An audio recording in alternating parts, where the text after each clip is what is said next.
Hello there and welcome to Shuttle Bay 4. This is a retrospective on the UK destination Star Trek conventions. It's basically a slideshow of almost 800 photos, with us chattering on in the background. As these photos were taken at conventions, mainly by members of Shuttle Bay 4, they tend to be selfies because that's what people do at these events. The photos aren't in any particular order, it's a fairly random scattering, but if you were at one of the conventions, try and spot yourself.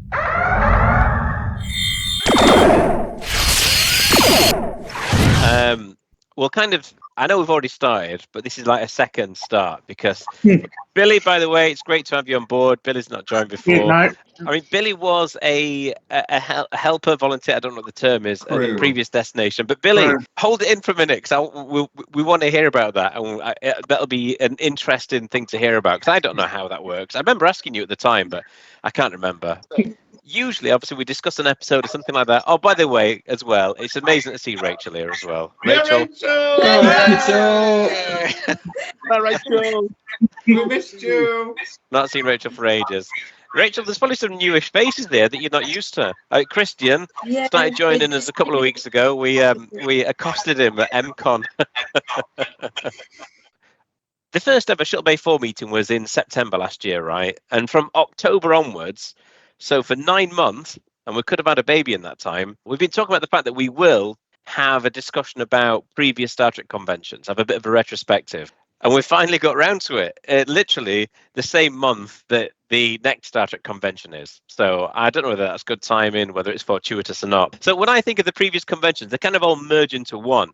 So what I'll just very, very quickly do is do just a really quick summary of the destination Star Trek events, because really that's what we're going to be talking about. I mean, obviously there are other conventions around the world, and I know some people on here have been to the Las Vegas conventions, and I'm desperate to hear about those because obviously a few of us are planning on going to one in a couple of years.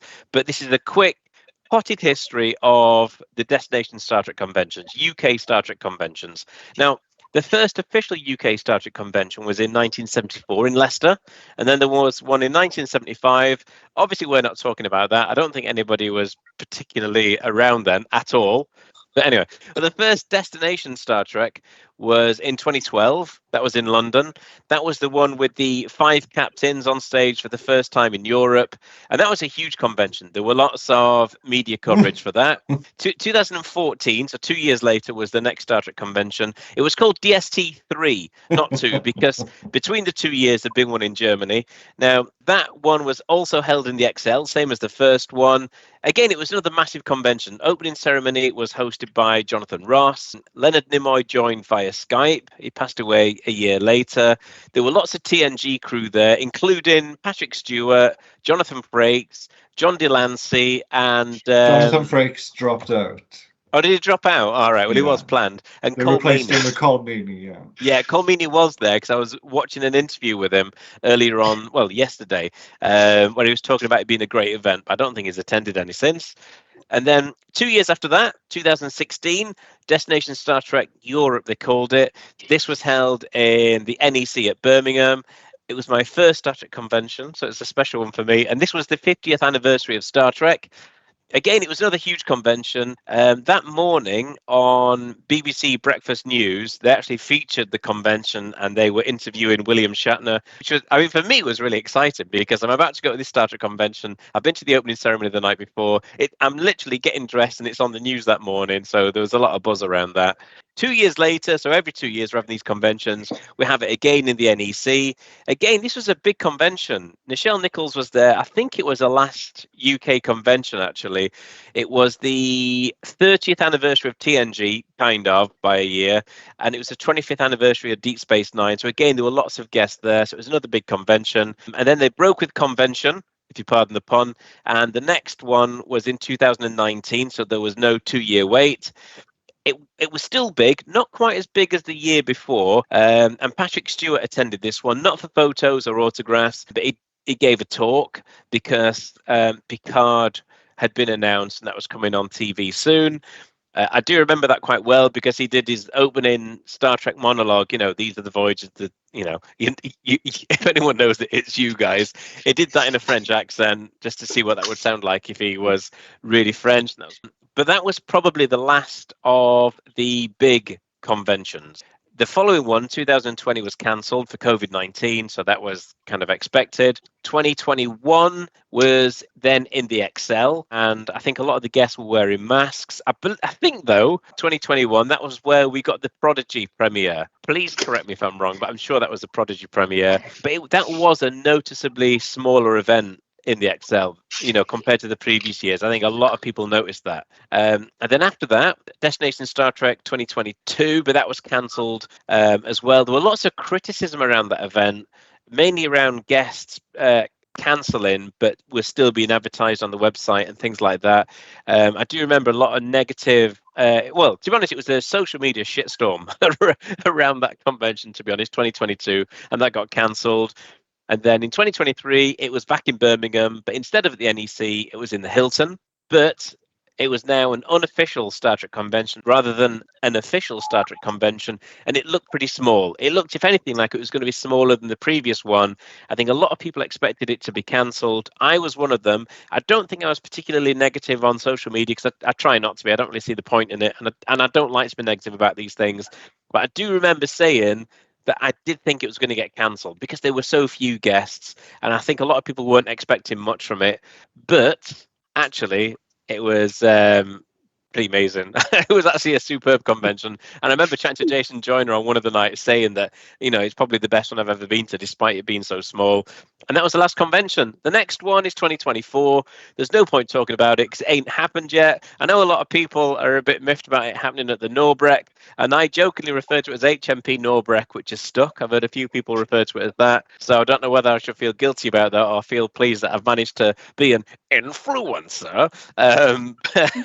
But it's not happened yet, and I dare say in a few weeks' time we'll regroup and we'll talk about it. I know a lot of people aren't particularly excited about the hotel, but the exhibition space is meant to be amazing. So there we go. So that's a potted history of the conventions. My first was 2016, but I know some people in this group went to previous ones. So who went to the 2012 one? I know Dee and Jed, I think you went, and Brush, you were at 2012, weren't you? No, I didn't go 2012. So just Dee and Jed? That was the captains. Were you there, Patches? I was at the first one. I was at the captains, yeah. I got a day ticket and sheepishly turned up on my own, not knowing what to expect, and kind of climbed the steps of the Excel. And as soon as I got to the top of the stairs and there was everyone laid out in all their uniforms and cosplay and all of that lot, and I was in just a T-shirt and jeans, I thought, this is going on now. This is actually the second convention. So I actually wore this to the second convention, and I can still get in it. It no longer goes past my belly button, but I can still get in it. I think we've discovered why you've got a headache. You what now? You what? We discovered why you've got a headache. It's because the blood can't escape from my head. Yeah. So the first convention, I just kind of quietly walked around. It felt like something like it was a permanent fixture, if that makes sense. It was so big. It looked like it'd been built to last. All the vendors were there. There were paid talks, but there was only a couple. Most of the talks were free. Most of the stuff the vendors there were very cheap. The talks were free. There was a lot to do. I wish I got a longer ticket. And then I didn't get any photos or anything like that. I just kind of dropped in, stayed a few hours and snuck away. I didn't know it's supposed to be like a long thing or that you could do that. So it was just a big toe dipped at the first convention. But I was there. With Dear Jed, I was there. I mean, there was a lot going on and Dosh was tight. Do you know what I mean? And for me, it was just enough to see him. I thought that getting pictures and stuff like that was like way out of my league. And I felt kind of, like I say, I was quite sheepish and shy, you know? I really didn't.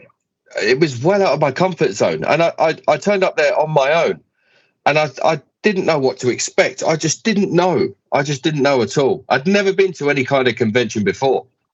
I think everyone's first convention is that similar kind of story. I can say exactly the same for mine was 2014, and I went thinking, what am I doing? Like, these people are going to be so geeky that I'm not going to enjoy it. But yeah. And then I met Dee and Jed, and it was proven true. In terms of 2012 then, so you were there, Patches, and Dee and Jed were there. So, well, I'm assuming you didn't meet each other whilst you were there. Or if you did, you don't remember it. That was the year, because we got there on a Friday. What package did we get? Dan, we just got standard package. Weekend, and you get the goodie bag. But we got a goodie bag. You got a badge and a lanyard and a glove. And you got the poster. So you got a signed autograph. Yeah, I mean, that's been put away. Oh, it was massive. Because how long was we queuing for? Ages, but we queued for ages to register every Friday. Yeah. And we've gone. That was the year I met Mark and Mark Lehman. Oh yeah. That was the year also that I got. No, that was the year you walked around holding John Delancey's hand. Yeah, we got a load of free stuff. Yeah. And then the following year we got nothing. We stood there waiting for the bags. And she was looking at us and went, "Where's my bag?" We're not giving bags. We got bags last year. We got bags last year. I had a foam hand and everything. So in 2014, it kind of advanced a little bit. You queued up in this hangar, you got your wristband, and then you walked in. You walked into a tunnel. Like, it was dark, but it had like neon lights and all of that kind of stuff. And it had the soundtracks pumping through from hidden speakers. And you were like, yeah, this is going to be great. And you walked in, and there was a massive vendor's hall straight in front of you. There was selfie spots with Borg regeneration units, old school transporter, shuttlecrafts. That Horta that they've been dragging around for years was stuck somewhere. The cosplay was like all day long. The amount of 7 of 9s that I saw in their cat suits, the amount of Klingons, brilliant.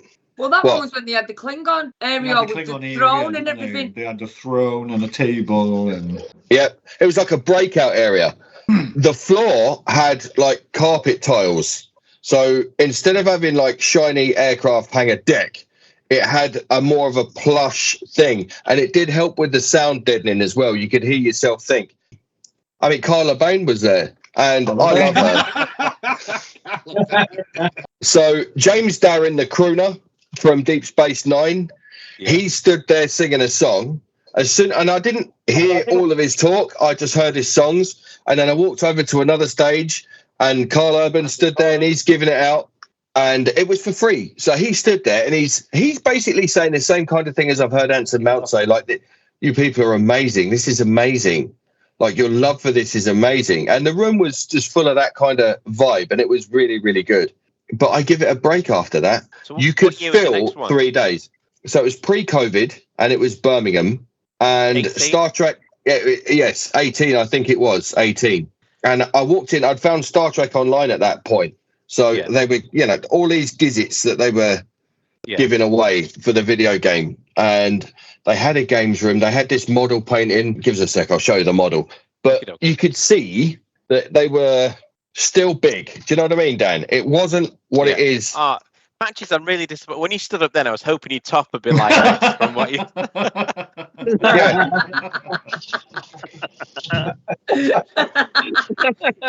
funny was that? So these little tiny models here, I look like the micro machines. They were giving them away, and they were just grey blanks. And you could sit at a table with these like model guys. They'd give you a blank. I've got 3 or 4 of them in there. I've got an Enterprise in there. And they'd take you through how to do it, how to do the layers, how to do the wet brushing, the dry brushing. And then at the end of it, they'd go, right, see you later. Do you want another model? No, I'm good. I'm going to go. That is brilliant. I was at that one. How did I miss that?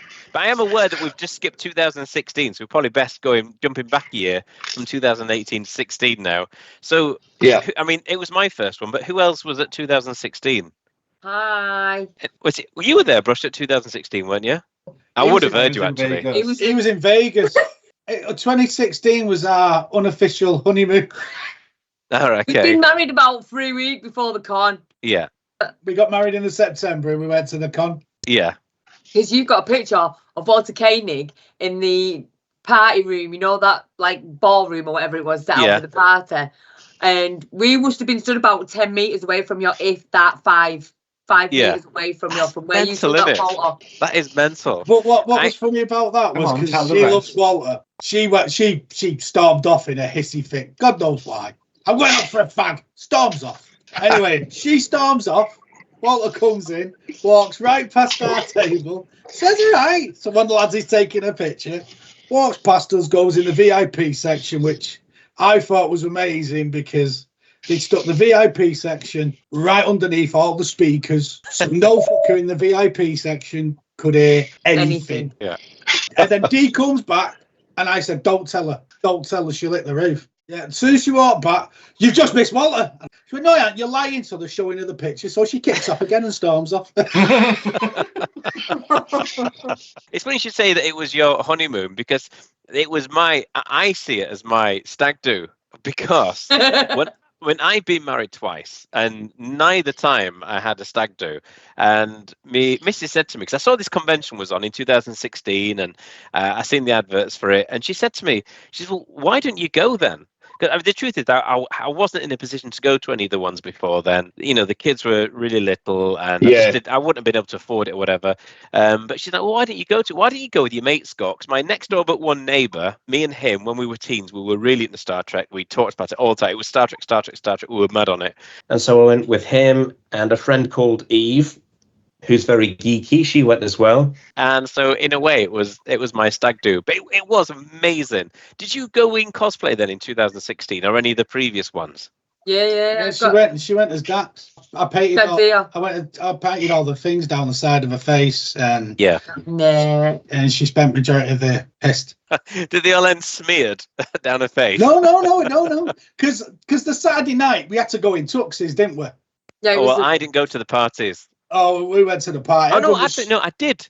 For 2016, I did go to the party, because it was really rammed. Because I ended up kind of like filing out and just going into the corridors, into the bar, and it was, I enjoyed that more, to be honest. It was hammered all over. It was on the Saturday, because that was when the Rat Pack, the... Yes, I remember that was brilliant. I mean, like Patches, you were on about, I forgot his name now, you know I'm terrible with names, Thingy from Deep Space Nine singing. His name's James Darren. James Darren, yeah. What's his name in Thingy, in Deep Space Nine? Big Fontaine. There we go. Oh my God, yeah. Big Fontaine. Well, there was the Star Trek Rat Pack in 2016, and I mean, I'm not going to go through everybody who was there, because I'm terrible with names. I can picture everybody, and I've got loads of photos of it. But you had Armin Shimmerman, Max Grodashik was there.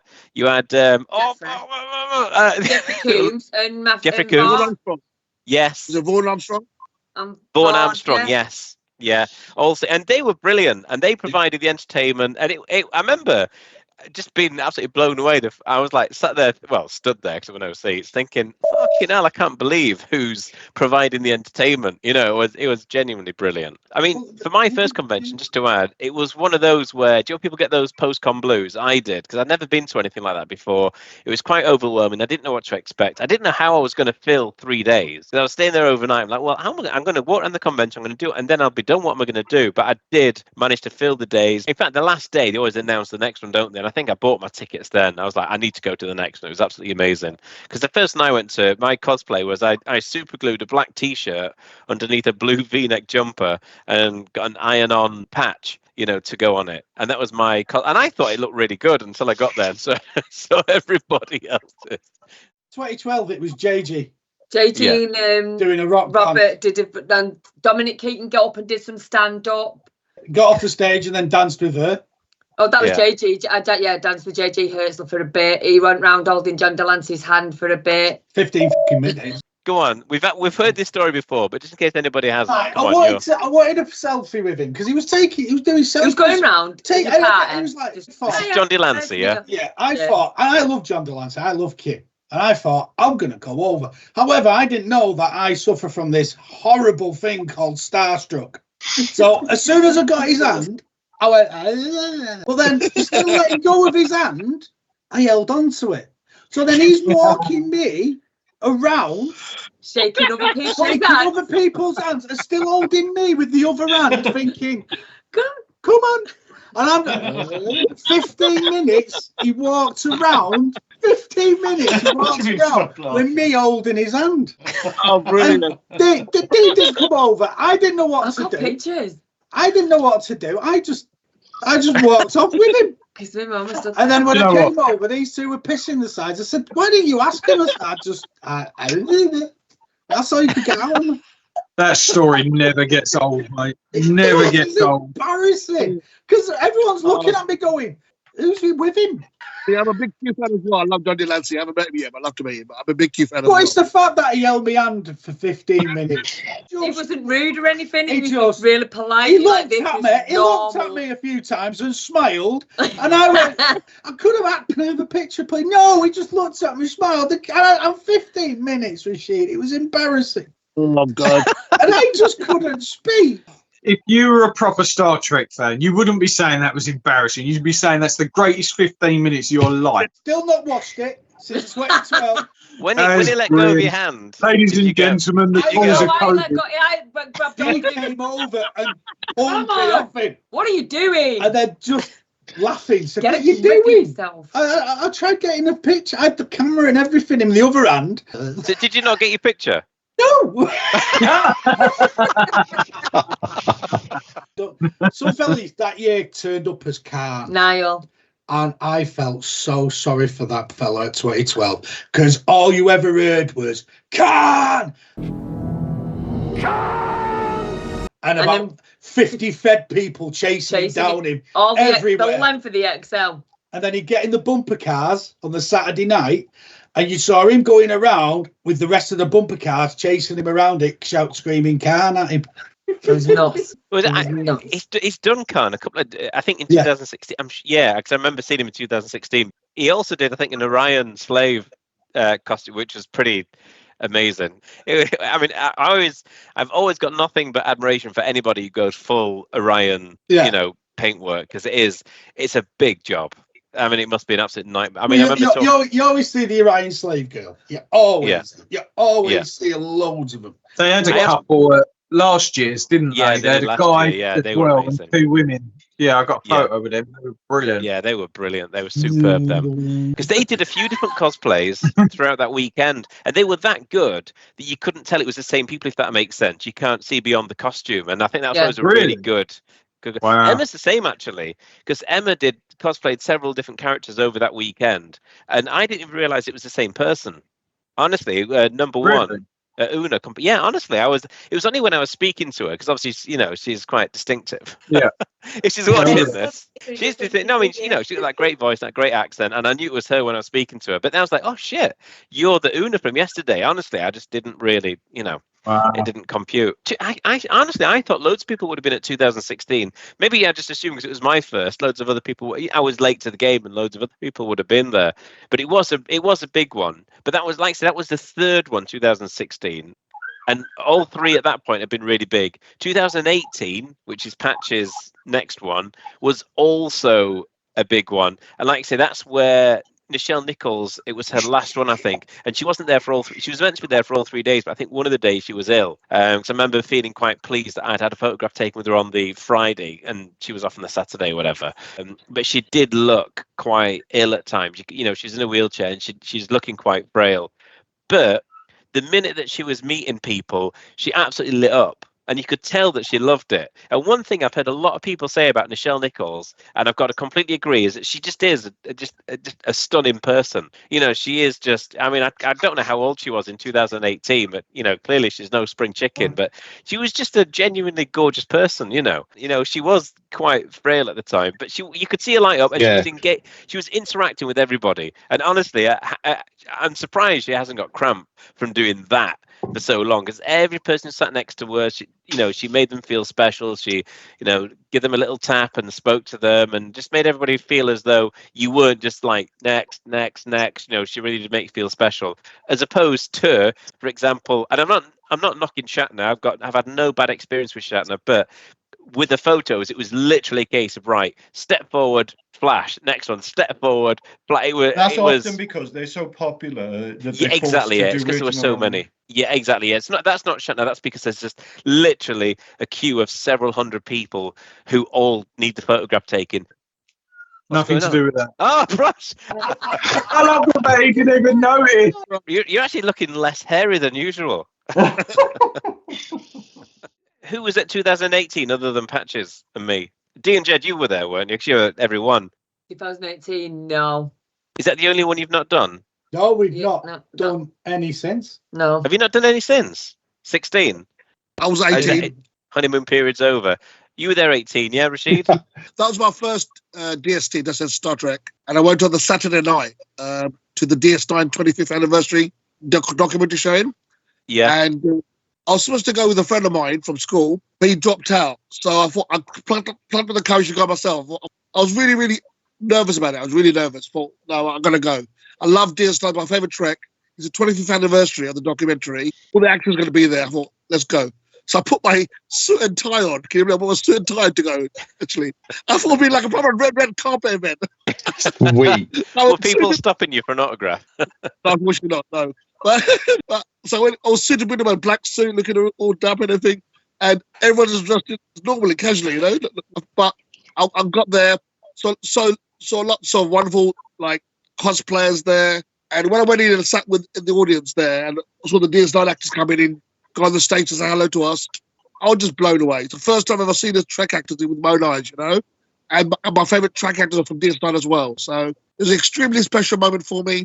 And I met some friends that I've known for the last few years. So my friends on Twitter were there. I've known them for the last few years. So I felt more comfortable from there on, seeing them, being with other people that I knew from Twitter, basically. And then I went on Sunday for the whole day, just as a Trek fan.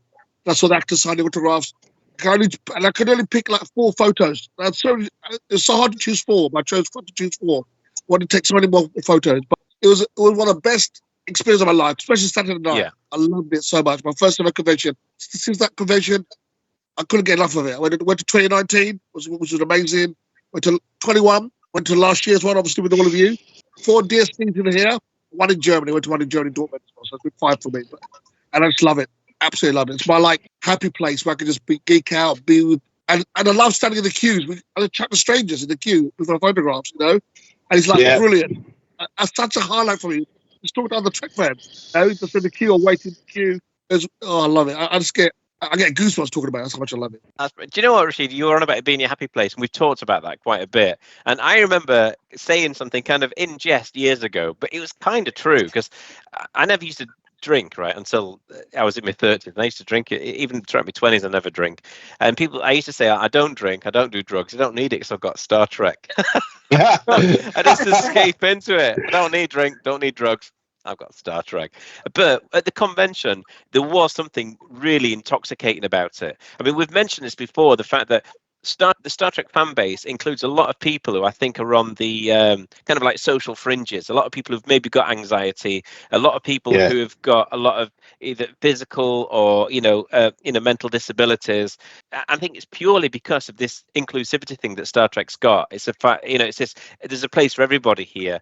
I've noticed the LGBTQ plus community seems to be really well represented within Star Trek fandom. When you go to the conventions, because I think it is a safe place. I mean, hopefully with every year that passes, people hopefully feel more and more safe, just generally speaking. But I just think that at a convention, there is just something that I've never experienced it anywhere else. There is just a complete unique feeling to a Star Trek convention that it's just impossible to replicate anywhere else. That's another thing about what you just said, Dan, is people that really are glued into that living room make a massive effort to get out for that convention because they watch a lot of Star Trek. Maybe they talk to a lot of people online, but for this few days, they're going to get out of there and be in with everyone else. Them people that, like what's on in London today, what's on in Birmingham this weekend, what can I get tickets to? There's those people as well. And they're not shunned. They're not like, well, you're not dressed up in all the kit and you don't know every episode. You don't, that's my hero up there and you don't know who that is. But, who are you? Why are you here? You don't get that. Yeah. And I love that. I love that. It's I, Leclerc. What, Charles Leclerc? It is I, Leclerc. Well, I never. You say about people on the spectrum, different disability sort of thing. Me personally, I have ADHD. So with social skills and things like that, I'm dog shit. But last year, I felt so comfortable. To me, it didn't feel like work. It felt like a massive social. Yeah. And to me, that's how it felt. So even on that spectrum, for me, I thought it was fantastic. Yeah. Oh, brilliant, Billy. I mean, it was great to have you. It sounds stuff, but there is to be honest, Brush is the master at it. I mean, I never really used to be a particularly social person. Oh, you, come here! Yeah, but Brush will literally grab, if Brush sees somebody on the road, he'll grab them and bring them. Brush is basically, he's social lubrication. That's what Brush is. He'll make sure that everybody... Brush had a lot of lubrication last year. Don't worry how much how pissed he was. Don't tell everyone. Brush is basically the most lubed person I've ever met. So 2019 is one we've just been talking about, right? And like I said, I think that was the last of the big conventions, that one, because that was the last one to be held at the NEC. It was huge with all the guests and everything. That was one with Patrick Stewart, and then the next one meant to be at the XL, but it got cancelled because of COVID 2020. Yeah. So 2021 was the next one. That was at the XL as well. And I do remember... Yeah, 2021 as well was advertised as the Voyager reunion, wasn't it? But there weren't really many Voyager guests there, if I remember. And a lot of guests wearing masks, which I think caused a lot of aggro for people who paid for photos. It was, again, knocking down to some of the organisation because, as I heard, that the guests had requested those screens... And they didn't have the screens available on the Friday, so the guests insisted, well, if we're having photos, we're going to wear masks then. And they sorted the screens out for Saturday. But unfortunately, then you had some people who'd had booked photos for Friday who had to have them with the masks on. And then the day after, they could see other people having them without the masks on. So it did feel unfair. And you were right, nearly all of the Voyager cast did drop out because I remember they were selling the group photos. The whole Voyager cast was going to be over 200 odd quid, something like that. And in the end, you had like actors that were in one episode or two episodes standing in instead. Janeway, to be fair, Kate Mulgrew, she kind of ran that convention, didn't she? They ushered her from room to room to room because they needed the guest star.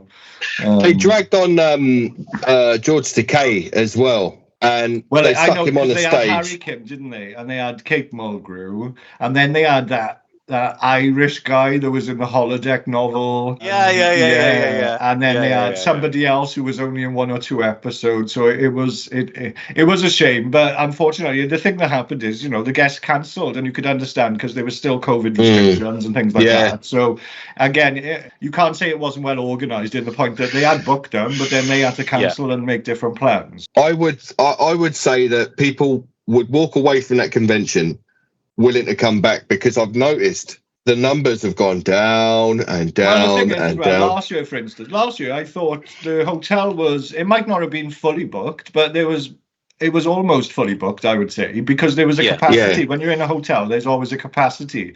Like there was tens of thousands of people that could attend the XL over the weekend. But the hotel had a maximum of 2,500, I think he said last year. Every hotel up that strip, from the Novotel all the way down, both sides of that convention center at the XL were crammed with Trekkies. Yeah. And then we kind of filled one hotel in Birmingham, and maybe a few people stayed closer to it. I think all of us, though, came away thinking that was one of our best experiences. It really was. It was that intimate, and we were all in the same hotel, so we were all able to mingle with each other. We're on about 2021, okay? So that was the one that was noticeably smaller. But one thing that I will mention... Christian's had his hand up for an hour. Let him say sorry, Christian. I never look at those things. What did you want to say, Christian? I do apologise. Just while you're talking about the Hilton, obviously I know you said you want to skip back, but this isn't actually about Destination Trek. You're saying about how the size of the one at the Hilton Hotel. I was at the Hilton last week, a different convention, and you know how when we were there last year, you had the room that had the talks in, you had the room that had the autographs in next to it. Down the hallway, you had the photo room, the Lego room. Off down that hallway, you had events rooms. Yeah, the convention I was at last week used one of those rooms. So everyone sat here going, Destination Trek was tiny. No. The one I was at last week was tiny. Because Destination Trek at least used every room in the hotel. Yeah. Literally, the one I was at last week, we were just in the tiny foyer outside of where they had the autographs. Like you had that woolen partition halfway through the room, autographs on the left, and then main stage on the right. We had that one room. That was it for the convention. What convention was it? Just out of interest. Star Fury Invasion. So 2021, that was at the XL. That's when it moved back to London. And this is after one that was cancelled. That was meant to be at the XL as well. And I mean, you're always going to get complaints about where it's held, whether it should be North, South, Midlands, and all that. So it's probably pointless getting into that because there's no real right answer. But it was a lot smaller. It didn't feel like it filled the XL. It didn't. No, it felt like the space was so like they are hangars, like Pat just said, but that felt like a hangar because there was nothing in there. Well, I remember saying to not many vendors there and no people. No. Well, you maybe remember.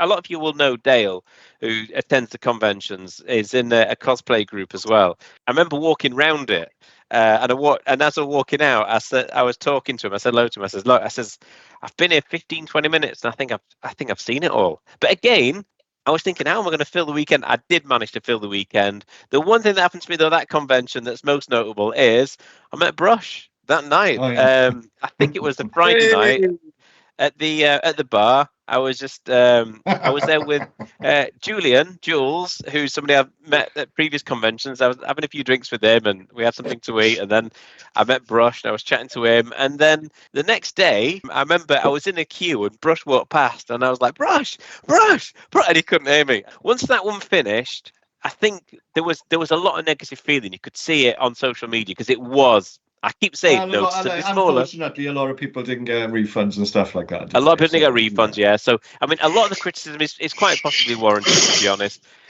But I don't know what Patches is doing. But, I stubbed my toe. I stubbed your toe. But the next one was cancelled as well. So that was 2022. So 2022 was meant to be at the XL again. And to be honest, this was probably the most negative one, even though it never happened. Before it got cancelled, people were complaining about the fact that paid for guests, the guests had already cancelled, but they were still being advertised. And this is what I mentioned before. There was a social media shitstorm around this. And there really was. It was so negative around this. I felt really sorry for the organisers because all they were getting was hammered. Now, some of that was quite probably warranted. I think maybe better communication would have mitigated a lot of the issues, but eventually it was cancelled anyway. I spoke to Jason Joyner when we were at the Sci-Fi and Fantasy Museum in Milton Keynes, and he said CBS just pulled the plug right, and they've just whipped the rug out from under me. So the guests were pulling out, everything was going wrong. He'd already spent the money, and it was like Liam said earlier, he'd spent the money. So he couldn't give it back. Otherwise, that would have been the last ever convention. He doesn't offer refunds. He will offer you a ticket, the same thing for the next or the next. And that runs for 2 years. Yeah. It is part of the terms and conditions. So I think the shitstorm that happened, people took it personally and then were venting. But if they actually went by the ticket they bought and the rules of it, they weren't in the right really to give him such hassle over that, even though you can understand if like you didn't get your photo and you'd lost a lot of money, you paid for a commander package or whatever, 300 quid, and now you're expected to wait 2 years before you're able to do anything. But you that's what you signed up for. Like when you bought the ticket, that's what you signed up for. I think some of the T's and C's though, there are certain statutory rights that you do have, though, as a consumer. Well, yeah, you can, obviously. There are statutory rights which override those terms and conditions. But you did, when you sign up and you pay for it, you have actually agreed to that as a contract. You know what I mean? Yeah, I get you. Yeah, but I think in his defence, it was a shit show, and the convention didn't happen. It was like right at the 11th hour that the plug was pulled. Yeah. But you can't say that was because these conventions are poorly run, poorly attended. It wasn't his fault because Paramount did it. It's not his fault. I just think the way he was, he relied on ticket sales to be able to do anything. So it was like, to do that event successfully, you've got to pay for it up front and hope you get your money back. That's the only way to do it properly, successfully. At the same time they pulled out of the conventions, they pulled all the shit out of Netflix. They just started being... Oh, yeah. Well, do you remember? Because Discovery, wasn't it? It was 2021 was a massive Discovery presence. The Discovery cast didn't even know that. I think it was the day after that convention, or at least a week after the convention, they took it all off Netflix, and not even the cast were aware of that. So they came out online to apologize to everybody, to say, honestly, we didn't come to that convention and hoodwink you. We didn't know that was going to happen. So they did. They shit on everybody, even the characters and the actors. Well, that was the start. That was the start, really. Yeah. And then the following convention, they did that shit. And I do think fair play to Jason Joyner for coming up with something else. Yeah. Jean-Luc, he came up with another idea just for us. He came up, I know he's a fan, but he did this for us as fans. And I especially last year's, I forever am grateful to him because it was an amazing thing. Yeah. And we all met each other, you know what I mean? And we've created this group after it. And so, it's given us what we needed. I think people assume that these conventions are actually big money maker, isn't it? They're money maker. People think he earns a fortune. Of course they're not. I think the likes of your big MCM Comic Cons, I dare say they turn over a fair whack.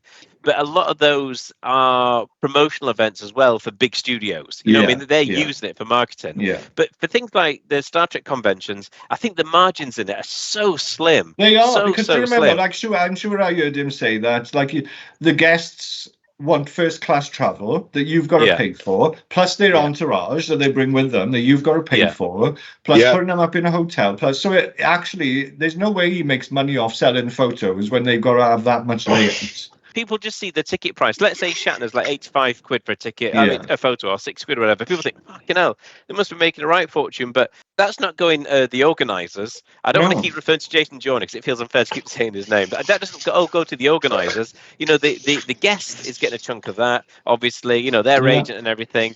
The actual profit made from this, I reckon, is so narrow. It's probably, I bet a lot of these conventions, I mean, Liam said it when we spoke to Liam, I bet a lot of these conventions actually either don't turn a profit or it actually ends up costing the organisers to run. Yeah. So I do have a lot of sympathy with Jason. I think people assume he's making a shit ton of money out of these things, and I really don't think the margins. No, there's no way. And also, the logistics must be a nightmare. It's not like, let's spend the next few weeks planning a convention. These things are probably planned way over, a year in advance, which brings me on to the next convention. So we said that the previous one in 2022 was cancelled. So the one after that was obviously the one, we're back up in Birmingham, but instead of the NEC, it was just in the hotel. This is one where I personally thought this was going to get cancelled. There was a low number of guests. It wasn't in a big exhibition space. This was the first one that was an unofficial Star Trek convention, but thankfully, it turned out to be quite, and Brush, you said this as well. For me personally, I think it was probably my favorite, the one I've enjoyed the absolute most. And I am pleased actually that I did get to speak to Jason Joyner at the event to drunkenly put my arm around him and thank him, because it did feel like a proper, fan convention, for fans by fans, And also, that's taken into account that we were in the period where the actors couldn't even talk about Star Trek. Yes. And yet it was still an amazing convention, you know what I mean? It didn't spoil because it of the at strike. I completely forgot about that. Now, you think something that would really dominate the event, the fact they're not allowed to talk about it. You'd be like, oh, well, that's shat all over it. But it didn't. It added another dimension to it. So all of a sudden... And absolutely, a lot of love and respect to David Ajala, who just come out and went, Star Trek, yay! We were like, Sunday, didn't he? It was like the Sunday, the last day, and he just said, I'm not allowed to say Star Trek, so I'm going to say Star Trek, and he kept saying Well, I'm not quite sure. I feel conflicted over that. First, he is a genuinely great guy, and he recorded that video for Brush, which we'll talk about in a moment. But I am a union man. I think you've got to stick to union rules. But he kind of did. He explained the reason why he felt it was okay for him to actually be able to say it. Yeah. Do you know what I mean? He didn't just do it to shit on it or to rub it in. He actually said something first. I can't remember exactly what, but said Star Trek are 2 words, and what? So you can say star. Can you put a full stop or something, and then say Trek, or they are words, and so you can't stop people saying words. Actually, yeah. Are you ready? Hello, Brush. Where you at? Hi, Brush. It's Mister. See you there, Brush. Billy, was that the first one you volunteered at then? That was my first Star Trek convention ever, and I worked it. Right, I've got a question then, Billy. Did working it take anything away from it, or did it give you a whole new experience, do you think, that you would never have had otherwise? Like I said earlier, it didn't feel like work. Yeah. It was such an amazing experience. People, meeting you guys, meet the other people I met at the show, like the guests I sort of had the chance to briefly speak to, for me sort of made it worth it. And like hearing your guys' stories about previous shows, and it felt like a good starting point for me. Yeah. But hopefully this year sort of keeps it up for me, sort of thing. Yeah. Because just for anybody who doesn't know, you're volunteering at this one, aren't you, in Blackpool? I am, yes. Yeah. Can I ask you a question, right? This is a really cheeky question, and you might have signed NDA, so I don't want to get you into trouble, so don't talk about it if you're not allowed to. But as a volunteer, what do you get? I mean, do you get like a free ticket? Do you get a free autographs, anything like that? They pay for your hotel room. Yeah. They also give you lunch. They give you a crew top, and I sort of cheekily pinched their lanyards. But the annoying thing is, because they've rebranded, I can't use any of that gear. Yeah, of course you can't. So Yeah. One sec. You can't use anything with a Delta now, can you? Well, also it's Destination Trek, whereas now it's just Destination. I can't use none of this. Yeah. So, if anyone wants a crew top, you can have one. Yeah, go ahead. Yeah. So what were your duties then, Billy? What did you do as a volunteer? So on the first day, before the show started, I was pretty much telling people where to go. Then, when the show started, I was pretty much at the museum. I think that's where I met Scott. Yeah. Yeah, I met him. Scottish fella. Yeah.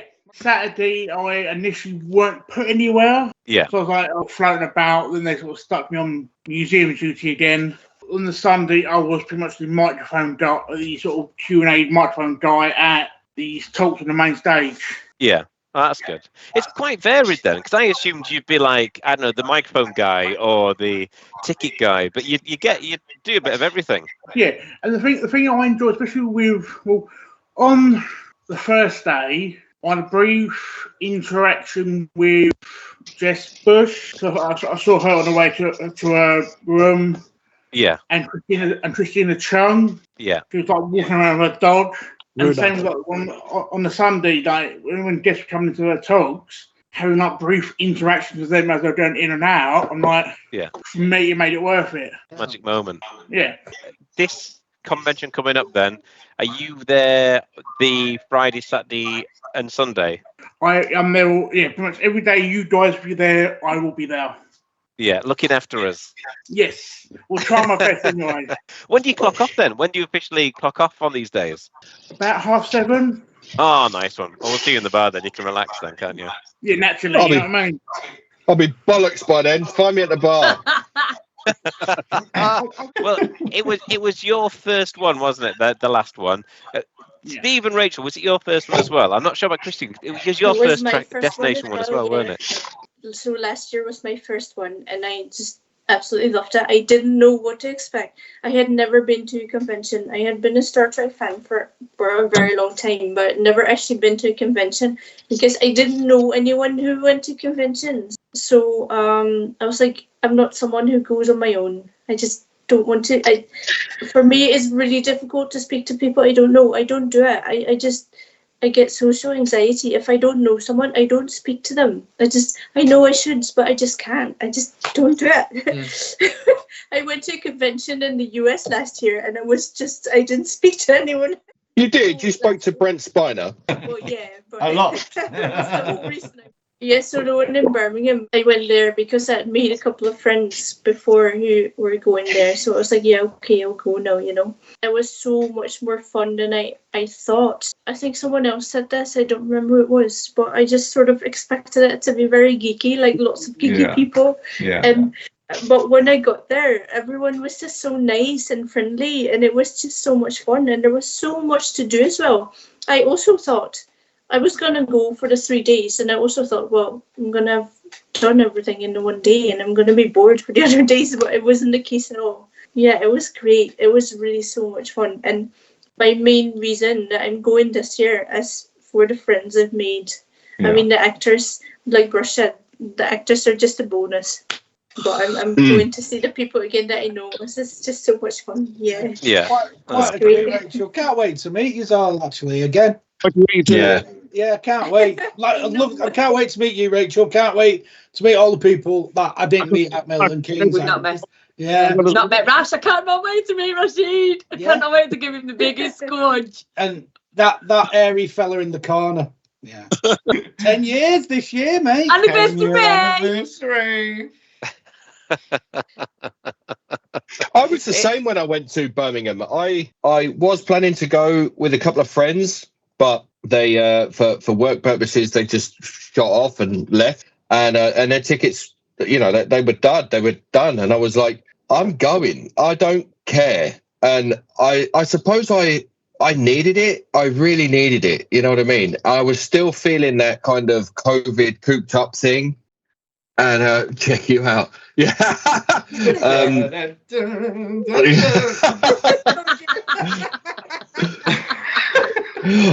I don't touch this zip in case it bursts. I got involved, I suppose, on Facebook a little bit before I went. I suppose that first time you walk into the cafeteria at school and you got your tray of food and you turn around and you're looking for a table. Where am I going to sit? Yeah, it was that kind of thing. The convention's finished and I got something to eat. Then I grabbed a shower and then I walked up the stairs to the bar and I was like, I'm just going to get absolutely bollocksed and make friends. And I hadn't even got to the top of the stairs and it was Dan that went, Patches! The Patches, that's me. You know, it kind of, someone else got Patches as well. Say, right? The story behind that is you put on Facebook that you were going on your own, I think. But you put a picture of you. And while I was talking to Brush, there was another guy who said he was going on his own. And I said, well, because he said, oh, you know, he's a bit unsure about going on his own. And I said, well, I'm a friendly face. I said, if I see you there, I said, I'll say hello. I said, feel free to come and say hello to me. I'll either be carrying this or I'll have a big foam hand on. And and anyway, this guy just came up and tapped me on the shoulder. He says, "Oh," he goes, we chatted on Facebook.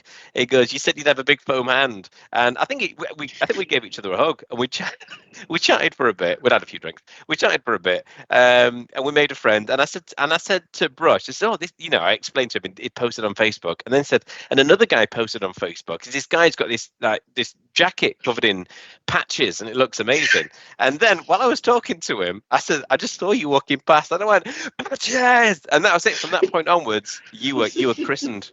I got to the top of the stairs, and honest to God, is someone else wearing patches? Is he talking to me? He's talking to me. And I rolled over, and around the table, there was you and Brush. Number one was there. Who else was there? Gibbo was there. A chap called Paul Connor was sat there. Yeah, Paul, yeah. And you was there, Rachel. There was a few people sat around. And I thought that you were all like the oldest of friends and really tight.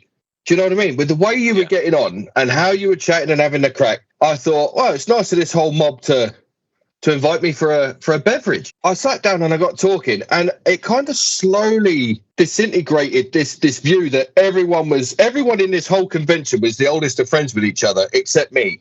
Yeah, it always feels like that. Like when I met Dan, like he said, he was with Julian. And I totally assumed they had come to the convention together. They'd been going to cons for years. I took the exact same impression. Yeah, you're all together and I'm just arriving to this thing a bit late. And even you were sat there, Billy, having a drink. And I was like, oh, so they're juiced in with the staff here and everything like that because they've been coming for years. But no, I was wrong. And I'd spoken to Rachel briefly on Facebook before. And then Chris came up with Susan and he was talking about a video game. He was talking about do you remember a certain game that you played on a certain console? I went, Alex Kidd. And he went, is it Master System 2? Alex Kidd in Miracle World? Yes, that's it.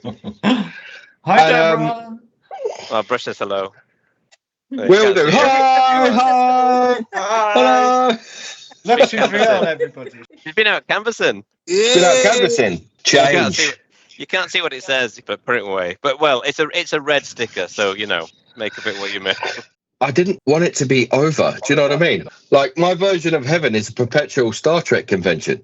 I think so. The first time as well. So, like Dan said, the first time I went, you get the blues, you get the AfterCon blues, and you didn't think it was going to happen, and you don't really understand what's going on, and it's like so depressing because you've got to go back home and you've got to start watching Star Trek on your own again, and it's like, oh, I can't talk about it.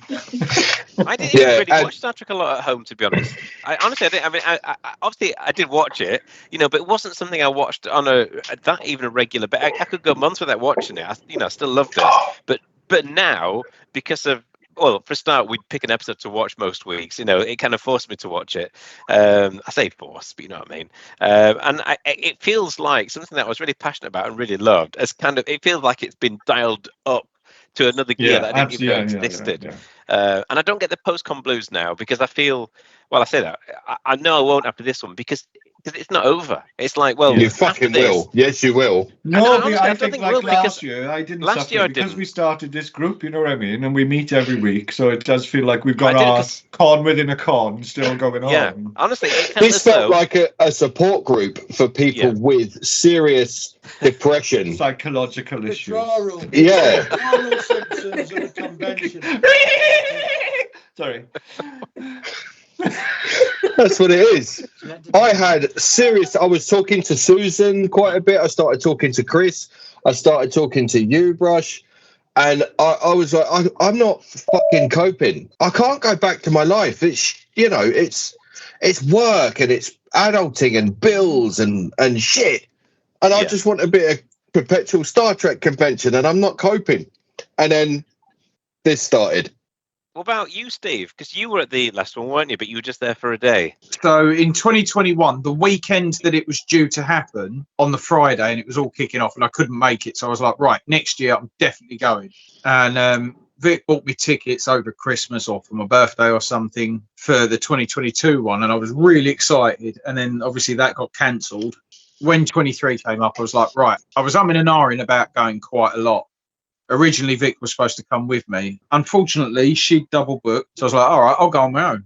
I've got to go. I said, I can't miss another year. I've got to see what this is all about. And I'd only just started cosplaying. So I'd only just had the bravery to wear it. I'd done a few little cons and no word of a lie. I got there and it was only just started gearing up. I saw a few people walking in and I was thinking, oh, going to be one of these sad ones that walks in at the moment that it opens. But I've waited so long for this. And literally, I walked through the doors and you could almost hear this. Oh! And it was like all my people. It was like, oh my God, it's wall to wall. It was like a proper religious moment. It was like, oh my God, ladies and gentlemen, I'm home. Because I was on my own, right? I had nobody to tell and I was all hyped up. It was like I'd had like 50 slushies and I was just twitching like a crack addict. And I was like, I need someone to tell. So I kept sending Vic all these voice notes, but I kept talking so fast. And I was like, Vic, oh my God, they've got this and they've got this and they've got this and they've got this. And oh my God, can you believe that? And then about 33 seconds later, she get another one. And I've just seen this. Oh, and there's someone dressed up like this and I can't believe this. Oh my God, this is so exciting. And to the extent that she was just like messaging me back and fuck's sake, slow down, please. And I just needed to sit down. I was at like sort of, my feet were killing me. I was like, I'm knackered. I haven't stopped since I got here. And they had a couple of seats in this sort of hallway. I think it's where the lifts were or something. Sitting next to me was a woman dressed as a Klingon, right? And I sat down and I was like, oh, I'm knackered. And I just started chatting to her. And I said, oh, I really like your costume, blah, blah, blah, blah, blah. And we started chatting and that turned out to be Marie. We got on really well. And, it turned out that obviously she's an old hand at conventions and she's been there, done it, got the T-shirt and, the Klingon costume. And she was telling me how she'd made it all herself and how it all worked. And we just sort of ended up going around together after that. A mate of mine now that's called Daniel is from Germany. He dressed up as an Andorian. And I still talk to him regularly now on Facebook and whatnot. And I track what he's up to and we discuss all sorts of things Star Trek. Like you usually do. I spent about 280 quid in a day, which for somebody that watches money as tight as I do, is, practically unheard of. And I was back in the car, still dressed in my costume. Thought, right, it's time to go home. It's only a couple of hours, but what I'll do is I'll stop at the service station, get myself some snacks and everything else. And I pulled up, got out of the car, went in, got my snacks. Right, the door closed behind me as I walked across the car park, put it in there, and all of a sudden I hear this fucking click. My vape, my phone, my keys, my wallet, everything was in the car. And there I am standing there in a fucking Captain Picard uniform with literally nothing on me, looking around. Now, the comm badge I had was a metal one with a little pin in it. I was like, right, I'm going to have to try and crack a window. So there I am, whacking it against the front quarter, bent the pin bit. But well, that's not working. So I thought, right, I need to find a stone. So then there I am, crouching down, trying to dig a stone out of the ground to try and smash my window with. That didn't work. Then this scouser came up and he went, "You all right, mate?" I went, "Yeah, I've just locked myself out of the fucking car." I said, "I've got nothing on me." I said, "Look, it's all on the front seat." And he turned around and he said, "I'd hate to tell you," he said, "but you've met the only scouser in Britain that can't break into a car." So it turned out him and his colleague were both driving 18 tonners and they'd parked up for their break. He went, "I've got a bar in my lorry." He said, "It's one of those ones that they use to bring the legs down on the trailer." I had to use whatever I had to try and brush as much glass off of my fucking steering wheel, my seat, everything, just trying to brush it all off, right? Whilst still dressed as a Star Trek character, mind you. People looking at me as if to say, "What the fuck is this weirdo doing?" So for the rest of the journey home, I was a bit worried about 70 miles an hour, glass pinging in my face. So I put my sunglasses on, bearing in mind it's 7 o'clock in the evening. By the time I get home, it's nigh on 9 o'clock. It's virtually dark and I'm still in fucking sunglasses. I run indoors, I had to come out, I had to patch up the window and everything. And I got in and I was just like, "Do you know what? That's still one of the best days I've ever fucking had, even with that." Christian. Yeah. Christian, wakey. It was your first one, weren't it? Last year, it was my first Destination Trek. It was far from my first convention. Oh yeah, you are. So just for the record, then you are quite a regular convention goer. I've only been doing it 4 years now, but the amount I've done in that span of time is insane. You're on a mission, Christian. You've got things you need to accomplish with your conventions.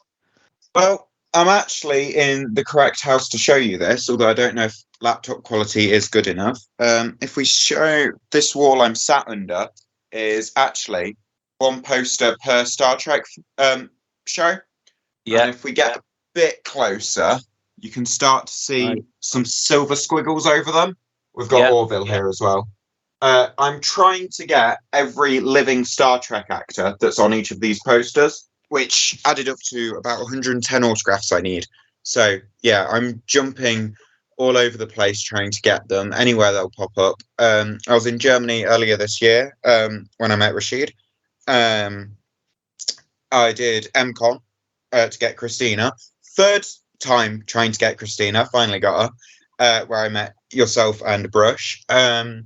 And yeah, I've got the same weekend of Blackpool. I'm doing the Saturday at a convention in Manchester, which is not Star Trek related at all, but they do have Sonequa Martin Green, who is Captain Burnham from Discovery, because she's Walking Dead and they've got a lot of Walking Dead cast.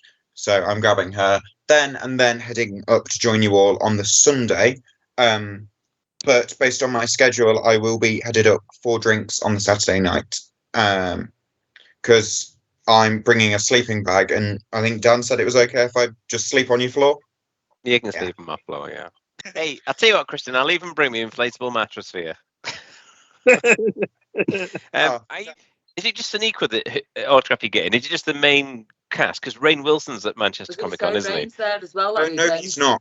He was meant to be. He's oh, yeah, no, he's pulled. Oh, is he cancelled? Yeah, do you know what? I'm actually quite pleased. So I would love to get his autograph, and I would have hated the fact that he was at a convention just down the road. With my Star Trek posters, I'm basically going with, are you on the poster, yes or no? For whether or not I'll get the autographs. There are a few people that I'll make exceptions for. Like, quite a few people tonight have mentioned John Delancey. He's not on any of these posters. Don't ask me why. I didn't draw them. He will be going on if I ever get the chance to meet him. Or at Destination Trek, we've got Cyric. Jake isn't on the poster. Don't ask me why, but I'll get him to sign because. So yeah, it basically. I won't go for the people that are in like 1 or 2 episodes, but if they're at least a reoccurring character, then yeah. Like a Garak, someone like that maybe. Because Andrew Robinson's there, isn't he? Yeah, Garak's not on here. He'll be signing. So yeah. Nice. That 110 doesn't include those. So when they sign, my total goes up.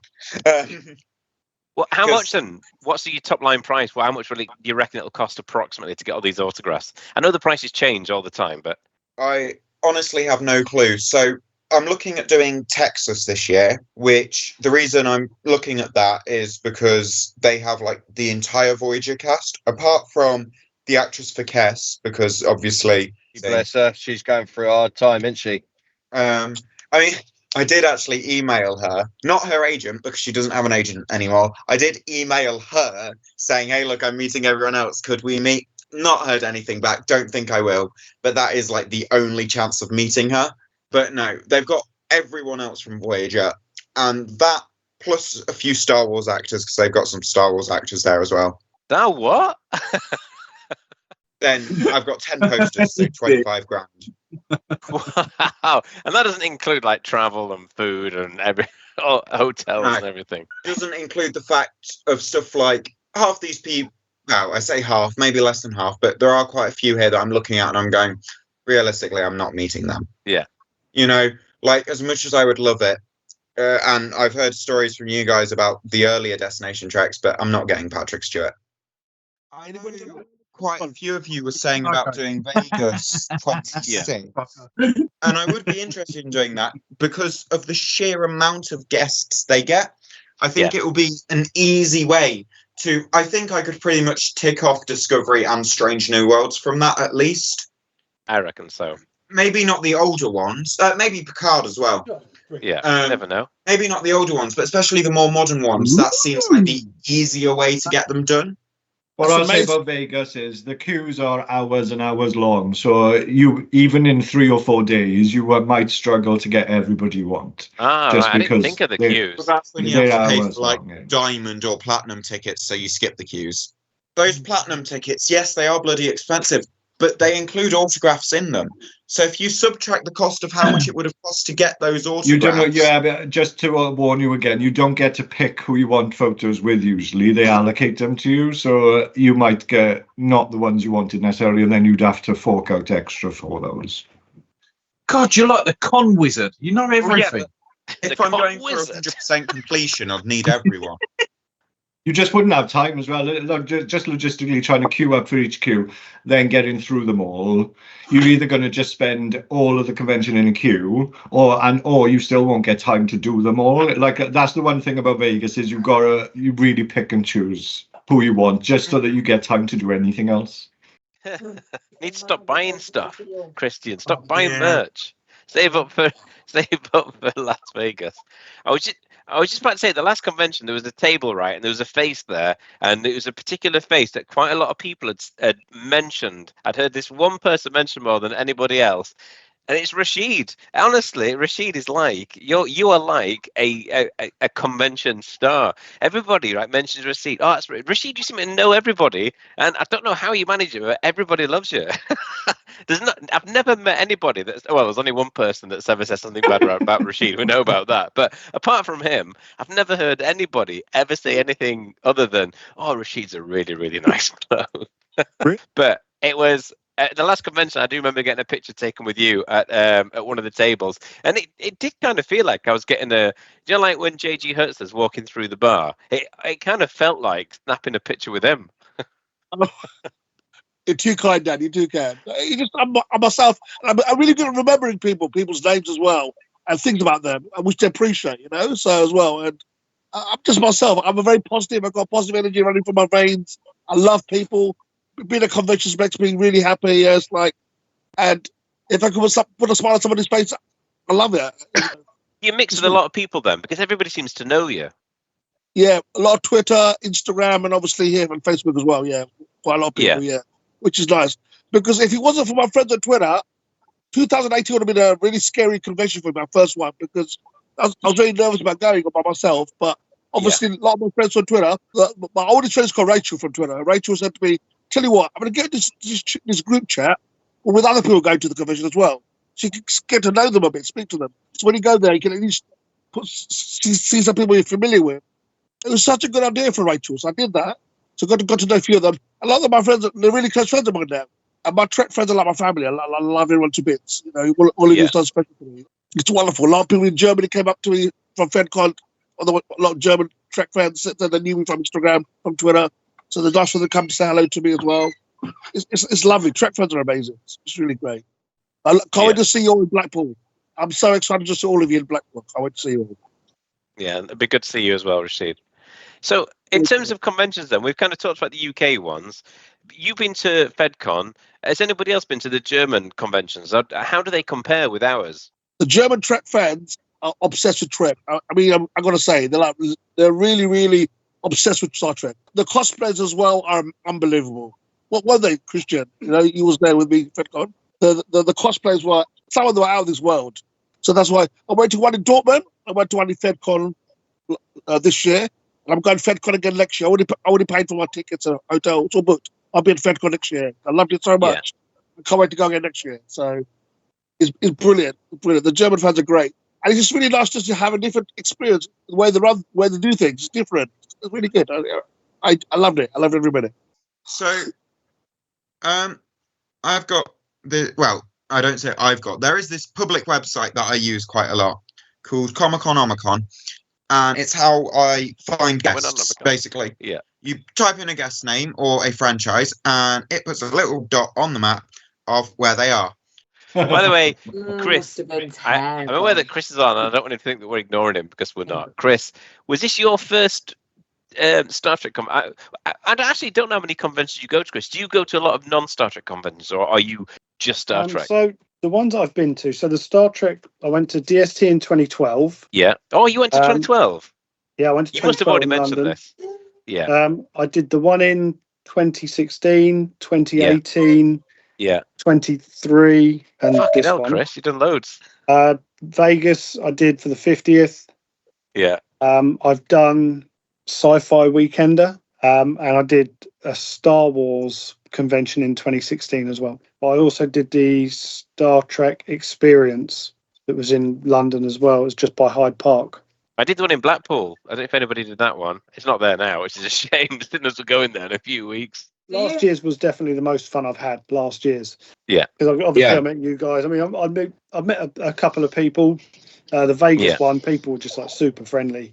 But this is the one where I properly sort of hung out with people I didn't know and went out of my comfort zone, because I am actually, believe it or not, I am actually quite quiet. Chris, you are a Star Trek veteran then. You've done loads. And you've travelled across the globe doing it. Yeah, well, only once travelled across the globe, but yeah. But if you're gonna go to one, Vegas is just the nuts. Well, do you know what? Vegas does nothing for me. I've never really wanted to go, but I am going to go in 2026 for the 60th anniversary.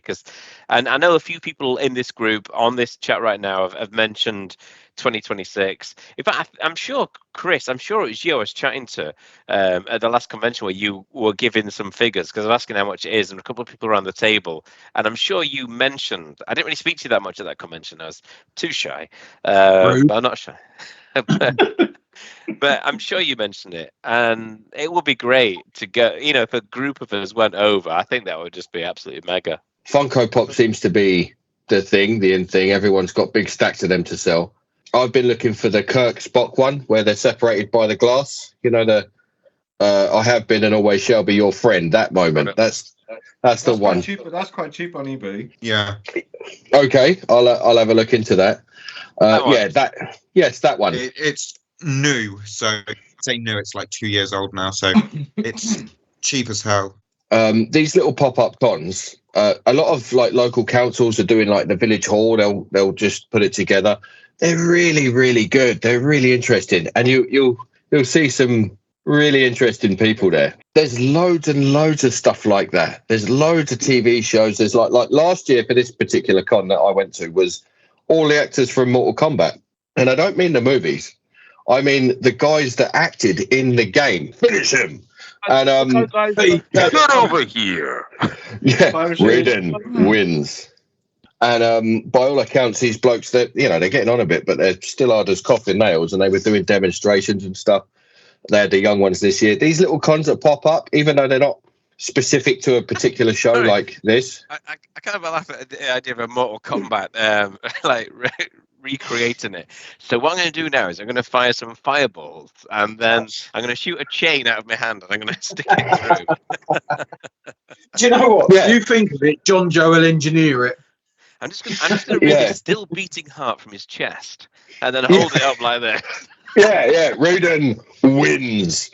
Fatality. But has anyone got any final words on the convention? Because I get the impression from what everyone said, and not just on this particular session, because we talk about the conventions a lot over the last 9 months that we've been going. And I do get a genuine sense, and I know for me personally that, and it sounds really grandiose when you say it, like you're going over the top, but I know you guys get it, and you'll know that I'm not. But it is a genuine, life-changing thing, these Star Trek conventions. I mean, for a start, there's literally nobody here that I'm looking at on this screen that I would have ever chatted to or known had it not been the conventions. And it's not like I see you at conventions. I literally see you generally Dan, are you every saying week. you would have never come to an 18-year-old boy's school just to try and find people to talk to? I would never. No, too old. When I go to the convention, it's a pilgrimage. Do you know what I mean? That's what it is, and it's meeting my people and going to that hallowed ground to discuss for what I think is a powerful thing. To other people, it's just imagined, and it's not real. But to me, it's, I've got faith to the heart, and it's very real. Not Enterprise. Anything. Enterprise. Enterprise is good. It's good. Enterprise fucking rocks, man. So Steve, are you naked from the waist down? Me? Am I naked? Yeah. No, I've got shorts on. Oh. I got shorts on. Do you know what? I love the fact that we never actually saw the shorts with that. Waist up for Trek, waist down for party time. Yeah. But upstairs for trekking, downstairs for dancing. There you go. Well, I think I've said this on a previous Shut Bay 4 meeting, but when I went to the 2016 one, there's somebody who actually works in my office who went to that same convention, and he went with his brother because their mum passed away shortly beforehand, and they were big Star Trek fans as kids, and it was a way for them just to kind of just group together and just go out, two brothers, and just spend some time together, have a few drinks, have a laugh, and just escape it all and enjoy the stuff that they enjoyed as a kid, and maybe even reconnect with the mum in a way, because it was a childhood thing. The guy, Dave is called, I'll flag a picture of him now, you've all seen him. We were dressed as cowboys at one stage, him and his brother. They've gone to all the conventions since, and it's a huge part of their life now, because he's got friends there and they meet up and go to other things. They go to Butlins, quite often. They have, meetings there. And we were talking about it in the office a bit ago, because I said to him about this. I said, you're more than welcome to join our, session if you want to talk about it. I didn't think he would, and he hasn't. But he did say that his main memory of the Star Trek conventions, he says, because I was asking him, what he thinks of them, what his main memories are. He says he can't really think of anything. He says, and he was joking, maybe it's because he has too much to drink when he's there, but he says all he can remember is people laughing. He says, and I said, to be honest, I said that kind of sums it up perfectly. It is just a genuine happy time. And as I said before, probably about 2 hours ago when we were talking, it's an experience that I personally don't know how I could replicate it anywhere else. The atmosphere, the people, that kind of like safety feeling you've got, especially because a lot of people on this call have mentioned the fact that don't necessarily socialize a lot and chat to people otherwise. Or if they do, it's not a pleasurable experience. Yeah. No, what's there? It feels like being online. That's the best way. It feels like your avatars and you're all chatting online. It feels like you've got that safety of a bit, of cyber reality, because it doesn't quite feel like reality. It's like this alternate universe that you enter for a little bit. Yeah. And I think that's why you get post-con blues, but particularly from a Star Trek convention. The first one I went to, it felt like I was in Starfleet, because almost everybody I could see was wearing cosplay, and to be honest, it kind of blew me away a bit. I maybe found it a bit overwhelming, but it is intoxicating, and I can't wait for this year's. I don't care that people keep slagging off the Norbreck, HMP Norbreck. It doesn't bother me. I'm going to have a great time. And do you know what? Maybe, just maybe, these renovations have been really good, and we come away from it thinking, oh, actually, those rooms actually weren't that bad. It's going to be great seeing John Joe as well in a few weeks' time, because he goes all out with his cosplay. Not just him. And Francesca, puts a hell of a lot of effort into her cosplay as well. I mean, the one at MCon was brilliant, when they did the Fallout stuff, and I can't wait to see what they're doing. What's reminded me of them is, because I got some photos on this other screen at the minute, I can see a picture of John Joe and his Klingon stuff with his sash, and they were, I think it must be a logistical nightmare taking all that stuff with a baby to a convention. So I've got nothing but admiration for him, because I remember that when mine were little, you constantly carrying a shit ton of stuff everywhere. I didn't have room for cosplay and prosthetic glue and makeup and everything. Gibbo's another great character because, again, I met him for the first time last time because I didn't even recognise him outside of his, Klingon stuff. Really, I got a picture of Gibbo, and we were sat down talking. He said, "Yeah, the cosplay that I do the Klingon." I said, "Yeah, there's a blinding Klingon round here walking around." It was him. I showed him a picture. I put it in the WhatsApp group, and I said, "Look at this guy." And he went, "Yeah, that's me." I was like, "Oh." I do like the unique cosplays. Because I remember I've seen a guy dressed as an Earl Grey tea bag, which is brilliant. I thought that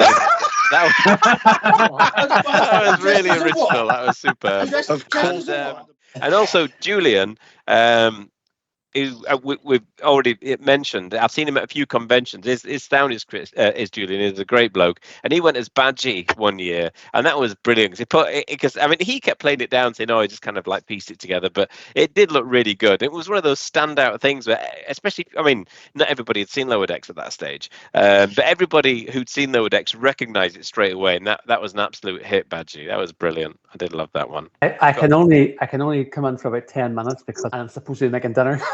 What are you making anyway, Liam? What's for tea tonight?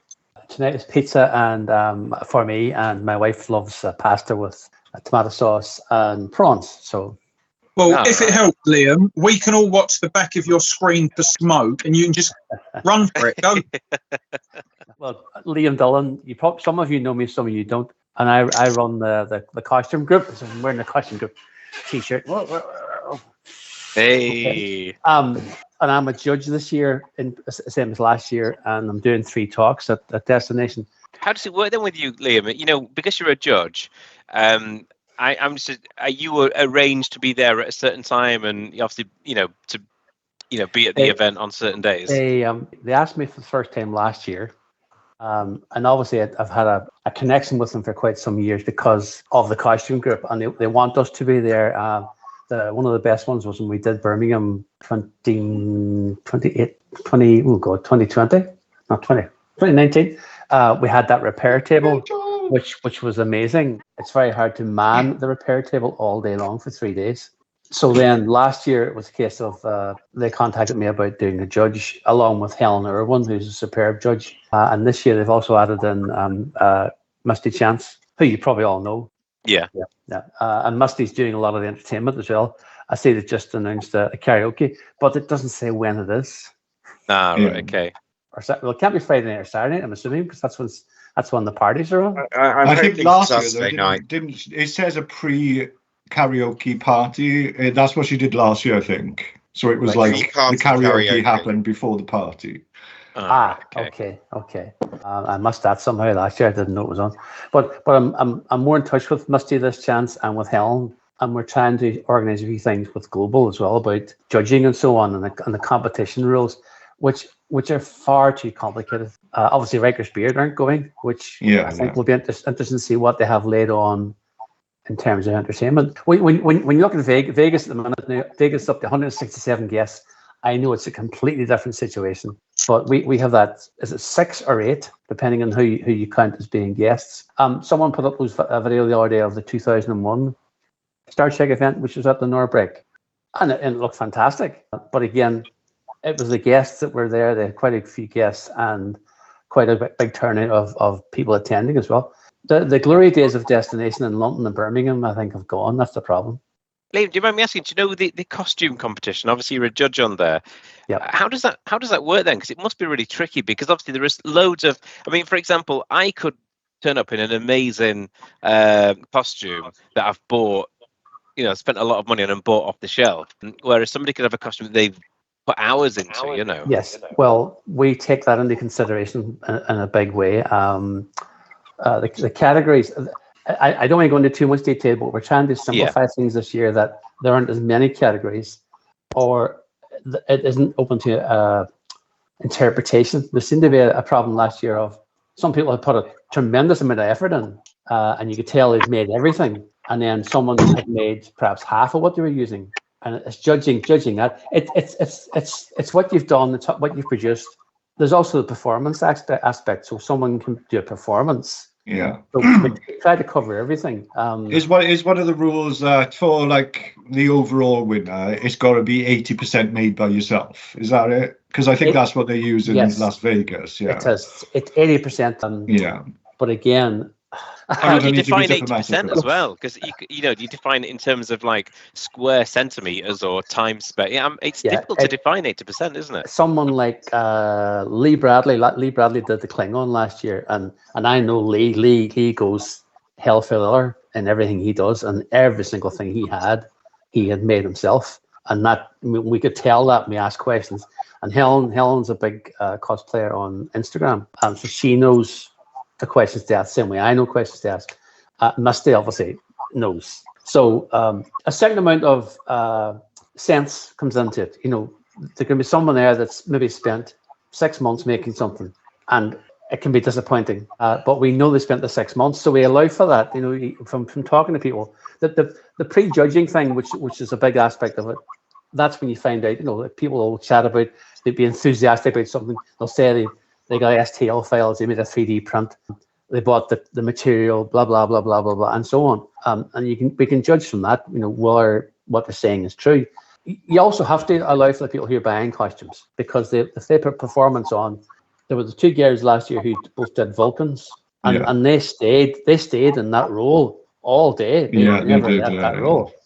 And it was disappointing that we couldn't give them a prize. You can't give a prize to everyone, but what we tried to do was be fair and spread it out amongst the categories. There was a guy from the USS Hercules who did the speech, you know, and he had memorized every single piece of that Picard speech that he did. You know, so there's different ways of looking at cosplay. It's not just all about the best Klingon, the best Vulcan, the best Borg, whatever it may be. Sorry, Liam. The USS Akula.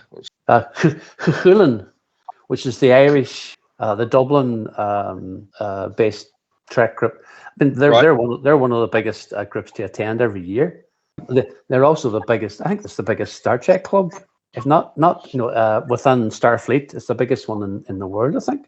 And they're great entertainment. But they go every year. I'm hoping to be there about 2:00 on Friday afternoon, allowing for any delays. But and then the cosplay competition is obviously on the Saturday, and then I'm there until Monday, because again I can't get a flight home until Monday. Normally I'd have come back on the Sunday night, but it's just impossible. Yeah.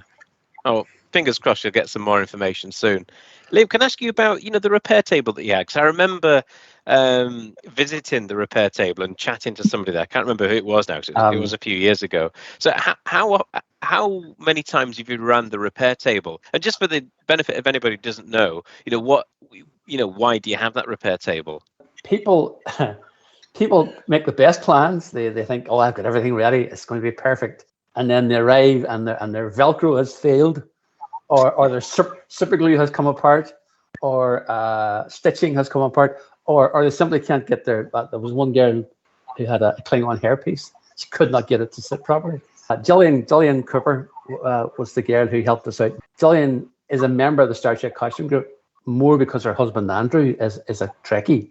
But Jillian was fantastic, and she's not interested in Star Trek per se, but she spent that 3 days at the show looking after people, and we all took turns in. I was there, and other people were there during the day for different things, and it could be something simple as a piece of super glue needed to fix something, or I think of another example. So sometimes costumes can be complex to the point where you cannot put them on yourself. You need a friend, you need an assistant, or you're running about for 4 hours and something happens. And that was the beauty of the repair table.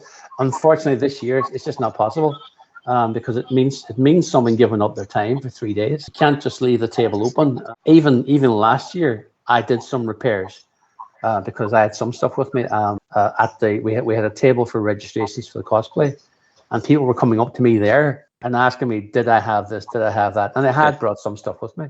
There is a Morrison's Daily just across the road from Norbreck Castle, so a needle and thread and perhaps a packet of super glue might be possible. I'm looking forward to it, definitely, but I think it'll be a very different animal from last year. Yeah. Are you sad that it's not of the scale of the XL and the NEC? No question. A small event can work, but you have the catch-22 situation of if it's a small event, you can't get the guests. If you can't get the guests, you can't sell the tickets. If you can't sell the tickets, you can't get the guests. It's just a vicious circle. I know where I live here, we ran a con And it's 1986. It's a long time ago, and Max Grudenchik was the guest, our main guest. We had some other people, but that was an example of a big financial outlay, and it destroyed our club. Our club had 148 members, and again, it was one of the biggest clubs in the UK at the time. But the convention, we lost £3,500, which is why, someone like Jason Joyner running it, or whoever it may be, is the only way it can happen. It's a financial outlay. I'm hopefully doing 3 talks. I'm doing the judging. Musty's doing stuff. Jamie Gallagher's bringing in so much of the European Space Agency stuff and so on. Riker's Beard would have been the props side of it. Yeah, if they were going, but James is adamant. No, he's not going up. So will James be there? Not as part of Riker's Beard, but no. He's saying that. But you never know. I think Richard will probably be there. Carl will be there. Carl's doing one of his mixology classes, so that'll be interesting. And there's all stuff appearing. The brickology thing, the brick, the Lego type thing. It's going to be there. There's that thing of making the costumes, which was popular the last time, which I didn't get to because I was doing a talk at the same time.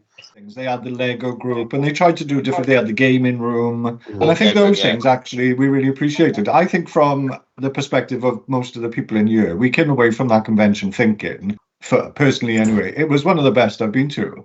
Even though like Excel had the big guests and all that, I think most of us on here feel we're going to meet other fans, you know what I mean, and actually mingle with other fans and enjoy having a geeky weekend. I go to meet the friends I've made from the very first time. So the guests are just a bonus, you know what I mean. I know there's not that many guests, but I'm really happy with the list, and I'm going for other reasons as well, you know what I mean. So I think the people that go, especially to Blackpool, then, because like you mentioned, logistics for me has always been the same issue, even when it was in London. Even when it was in Birmingham, I've always been coach or bus or train it's always trying to work that out. You know what I mean? Yeah, flight as well. Do you know what? I bet it'll take me longer to get there than you, Liam. Right. I think I win because it takes me 2 days to get there. Yeah, exactly. Like Rachel's coming from Orkney. How long have you been involved with, the destination trek? Because I think the first destination was in 2012. I think. So have you been involved since then? I say involved. It's not like you're obviously. I don't want anyone to think that you are the one who's doing the hiring of guests. No. No, I'm purely there as a volunteer, and I've offered the services, and they've gratefully accepted them, and I'm getting something very small in return. But again, it all helps for me to attend the thing. No, the costume group was started April 2012. For the first event, and then it was only about 140 people. It's just I think tomorrow it may be 6,000. It's just below 6,000. Which makes it probably one of the biggest Star Trek groups on Facebook, apart from the huge ones which are sort of from the whole planet and they're not on a specific subject. This is the third one I'll be there. Official role is the wrong title. It's not an official role. I'm there to assist in some way at the thing. And they're reciprocating by sort of giving me something in return, be it accommodation or some sort of travel cost, that type of thing.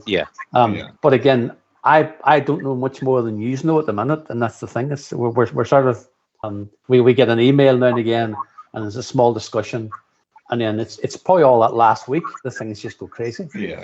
That's always been the case, though, really, isn't it? You have kind of become one of the faces of the convention, if you know what I mean, because obviously you are a regular there. You host talks and you host the costume competition. So you're almost a kind of a destination. I nearly said destination Star Trek, but it's not destination Star Trek. It's not destination Trek. It's just destination. You're kind of a destination ambassador in a way, aren't you? Really? Whether you intended to or not. Well, yeah, exactly. I mean, I'm as my wife says, I'm just enthusiastic. I think that's what it might be all the time. And I don't mind if someone wants to ask me questions. I'll always try and be helpful. It's the one thing about the costume group on Facebook. I'm involved with our different hobbies on Facebook, and the thing about the costume, there's no fighting. There's no pettiness. Well, maybe a 0.00001%. I mean, usually not that in the bug, but there's no problems with it, and that comes across from all the people who are there, and everyone's so friendly, everyone's so helpful. No one has a daft idea. It's always like someone will always say, "Oh, I hadn't thought of that," or "That's a good idea," or "Are you going to develop that?" and so on and so on. People are scared of cosplay. They still are. Yeah. But we keep saying, if you're at the Star Trek event, everyone else is doing it. It's not a problem. Even if all it is a shirt, or even a T-shirt with Star Trek on, it still shows you're involved. Yeah. But ideally, you want to do something that's taken a bit of time. You spent a bit of work on it, and you feel a pride in it. You do. We can all go and buy the Cozy Marts and Cosplay Gloss and wherever else it may be. And I know, I don't know if you know the Nanjin Tam who does the Exo 6 figures. Rachel does. Well, they are superb, but they're all about £300. I think she's got a box and all. They're all about £300 each. Yeah. Now he I think will be doing costumes next year. Ah, right. No, because his family has historically been involved in tailoring. Yeah, I've looked at a Monster Maroon. To have a Monster Maroon done and tailored, wherever in the world you get it from, to get a really nice one that's looking the part with all the trimmings, and that costs even more. You're looking at $2,300. The thing I would for say 3 days a year. Well, you can wear it all times if you want. No one stops you wearing it. Yeah. Can't say I do that often, but I do. You've got a nice Monster Maroon, Liam. You've got a head-turning Monster Maroon. Well, I made that, and it's crap. That's only because you've made it. You maybe see flaws in that, but nobody else sees that. No, well, it's when there was a lady at Birmingham last year who I tried to find out details of her, and I never got her name. And she had a Monster Maroon. I think it was made by someone on Etsy, and it was perfect. It was amazing. And I wanted to find out more about it, but I never get chatting to her again. Yeah, I saw that lady at Destination last year, and I got the details for the person that makes that line of Monster Maroon. I'll get you that. I'll get those details to you, Liam. It's to share it with everyone else on the group as well. It's the one uniform a lot of people want, but it's the one uniform people don't realize what's involved in it. It's insane. The lady I'm contacting, she goes under the name Odd Togs. Right. Don't know. And I was recommended her by, who was the guy you mentioned earlier that dressed as the Klingon? Lee Bradley. Yeah, Lee. Yeah. So Emma, who's usually in the group, she knows Lee. So she asked if he was able to do it, and he was busy. But he said I would suggest contacting this lady because she does cosplays and they are excellent quality. So. It's an investment. I've the Square of Gothos one, Terlane, that I did, and that was 6 months' work. And again, I wheel it out every event. I don't care. It's still my favorite thing to wear. It's just time and effort. There's nothing there that anyone else couldn't do. You said to join the group there. What's the best way to do that? Before you go, Liam, what's the best way to join this cosplay group? Facebook. If you're in Facebook, just do a search for Star Trek costume group. Nice chat, everybody. Thanks, Liam. Appreciate that. Good to see you, Liam. Cheers, Liam. Cheers. Bye-bye. I'm going to post a picture for you. I'm going to post a picture in the chat just to show you what I looked like in my first convention. Oh, does it open? It was so smooth done. He was short-haired, clean-shaven. So that's it then. Massive thanks to everybody in Shuttle Bay 4 for sharing photographs, particularly Rashid, who I think may have actually taken a selfie with every UK Star Trek convention attendee ever. I also reached out to a few other folk who were happy for me to use their photographs, so thank you to you as well. Ruth Winsper is a bit of a cosplay legend, and if you've attended any of the Destination Trek events, then you'll definitely have seen Ruth's cosplay. But thanks, Ruth, for letting me use your photographs too. On the subject of photos, there are some photos of Tim Poole, who sadly passed away not too long ago. I wasn't sure whether to include them or not, but he was such a popular person at conventions and his cosplays were so wonderful that it felt wrong not to include some. Liam Dillon, it was great that you could spend some time with us last week. Now, I don't know how many people are going to watch this video. We're not the most popular YouTube channel. Sometimes we're lucky if we get 20 or 30 views. But if you are watching this video, then please make sure you go to the Star Trek costume group on Facebook and join that if you're not already a member. And speaking of Dillons, James, Thanks for letting me use your and Riker's beard's photos. Now, Riker's beard actually crops up in conversation quite a lot. Riker's beard brings a lot to the conventions, and I mean that quite literally. A teleporter set, a shuttlecraft, and a full-size bridge. It must be a logistical nightmare bringing those to conventions. But I know that everybody appreciates it. I mean, at the last convention, I spoke to James. I was a little bit tipsy and probably embarrassed myself when I went overboard thanking you, but I did mean it. Riker's Beard's presence elevated that convention to another level. And like I say, I know everybody appreciates it.